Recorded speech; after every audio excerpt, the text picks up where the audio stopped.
Hello, I'm Dr. Sugar, your internet doctor, here to continue our discussion on migraine headaches. I will go into a lot more detail on what some of the signs and symptoms of migraines are, who gets migraines, and what can cause migraines. So if you're ready, let's get started with a dose of medical inspiration.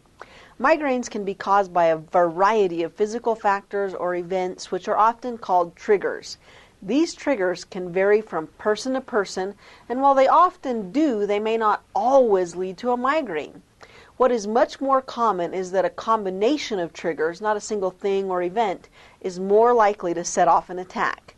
Some of the more common triggers in women are lack of sleep or even too much sleep, skipped meals, bright lights, loud noises, and strong odors, or hormonal changes, especially during the menstrual cycle.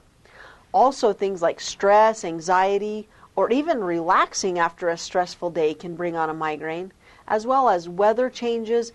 And then there's all these foods that contain nitrates or MSG or tyramine. These can be found in things such as hot dogs, lunch meats, fast foods, broths, seasonings and spices, and aged cheeses, soy products, caffeine, and red wine. So if you go to that wine and cheese party, watch out. So, who does get migraines? Migraines are more common in women than in men. As many as 25% of women and 8% of men will get a migraine at some time during their lifetime. About half of these people get their first migraine before the age of 20, and 98% will do so before the age of 50. Most migraines really occur between the ages of 25 and 50. And while most migraines occur in adults, about 5% of people get affected with their first migraine before they're 15 years old, and even a third can get migraines before they're even age 5 years old. So as I mentioned earlier, most people diagnosed with migraine have a family history of migraine or a family history of disabling headaches. The good news is that migraines will often become less severe and less frequent with age. So what are the signs and symptoms of migraines? Migraines are distinguished from other headaches as they come on more gradually usually. And other classic signs of migraine include a throbbing or pounding or pulsating nature of pain.